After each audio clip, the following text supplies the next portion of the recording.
What's going on YouTube world? Austin Lewis here, coming to you guys live with another ATM video. So stay tuned to the entire end of this video.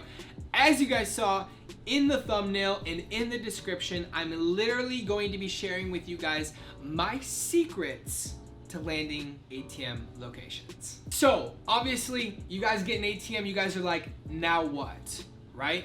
The questions, and I'm gonna share with you guys 5 steps that I roll through when looking at a business. And again, in this later video, I'll share with you guys how we lock down locations, what we use as tools to be able to get in front of as many business owners as possible.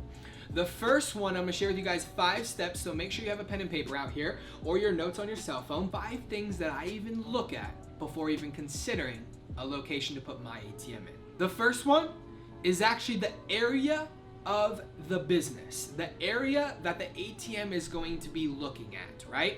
Is this area super high end? Is this area super low end? Is it middle class or is it on a lower end? The reason I asked that question to myself is, if it is at a lower end, chances are my surcharge is not going to be able to be as high. If it's in a higher end, chances are that my surcharge can be a little higher. Again, if you guys ever notice, and I'll talk about this as well, that most banks, and this is my second one, most banks do not bank near ghetto places. Again, it always depends on the location, but majority of banks try to sit in the nicer part of that city or that town, right, as possible. So the likelihood based off of the area, meaning that there's not a lot of banks, okay? If you're in a higher end place, there's probably banks a lot nearby, which means your ATM is gonna get used a little bit less. But if it's in a, more lower end area, then you have a higher opportunity to getting more transactions based off of a bank not being anywhere near that location. My third question that I ask myself along with area, banks, and my third one is actually employees. How many employees does this particular business have that I'm going to have my ATM machine in? I'll give you guys an example. I have done this previously. I've been super excited. I walked into a business. They have 10 chairs to get their haircuts. It's a barbershop. They're all cash. And I get excited. I place my ATM there. I'm super fired up. And the question I did not ask them was, how many employees do you have? You have 10 chairs. And I just assumed that they had 10 people that worked there when they really only had 2, which substantially lowered the amount of transactions as if 10 barbershops, 10 barbers were actually inside this barbershop. So the third question I ask myself, or I ask the business, if it's a business owner, I ask, how many employees do you have? If you're at a nail salon, how many employees do you have? If you're at a club, how many employees do you have? The less the employees, meaning the less traffic the location is. A restaurant, how many employees do you have? Again, the more the employees, chances are, the more the foot traffic. Do you guys understand that? So, again, that's not going to be perfect, but I always like to see when I'm in a barbershop, I say, hey, you have 10 chairs. How many of these 10 chairs are actually filled with barbers? If the answer is pretty high, I obviously move forward with that business. So that is my third step before I even consider a business for my ATM machine. My fourth thing that I look at before placing my ATM inside of a location is how much foot traffic does this particular location have? Now, sometimes I'll be honest, I literally will go to the location, I'll sit inside the location for 10 to 15 minutes and just see how busy at a random part of the day that it actually is. I ask the owner, how many heads a week do you usually see inside your location? Again, I'm talking specifically if it's a barbershop, if it's a salon, if it's a dispensary or something like that. How many heads do you guys on average, because again, business owners know this, how many heads on average do you see every single week? If the number is higher than 500, I typically check mark that and say that is a green thumbs up for my ATM machine. The fifth thing that I look at when it comes to placing my ATM machine inside this business is the type of location, right? Again, a commonly asked question, what type of ATMs, where do I put my ATM machines, Austin? I put my ATM machines in barbershop, in restaurants, in bars, in salons, in spas, and hotels, and malls, in convenience stores, and gas stations, and fairs, convenient places, right?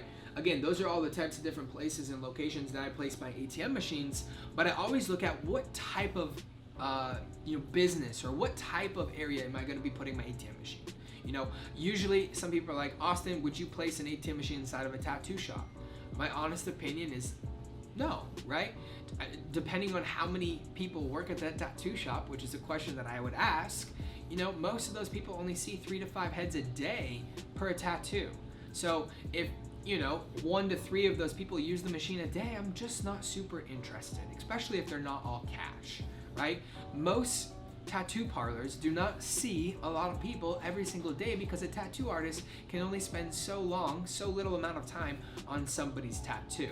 So I always look at what type of location is my ATM going into. Is it a barbershop? Is it a salon? Is it a dispensary? Is it a high traffic place that I'm going to be putting my ATM machine?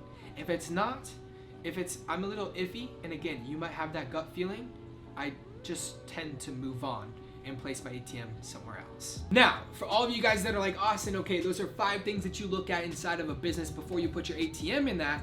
How do you get the location? How do you get the contracts? And these are the 5 things that we utilize, might be 6 things, we'll see, that I utilize, that our team utilizes in getting contracts for our ATM machines. That way our ATM machines can get placed inside those locations. Obviously, the first way, in the old school way, is cold calling. We have a guy that just cold calls locations all over the US for an ATM machine inside their location. So that is step 1, cold calling. Super simple, super easy way. The second way, email blasts. We have drafted up emails that we email blast to business owners, and we have somebody sit there, or yourself, you can do this as well. We did this in the beginning of our business, that just sits there and answers emails and replies to emails and gets us on the phone and gets us at an appointment to be able to obviously get our contract signed. The third way is actually a text blast. Again, some people are super iffy with this because if you text X amount of people, it is actually technically not right. It's not good. You could potentially have the opportunity to get sued, but again, you don't.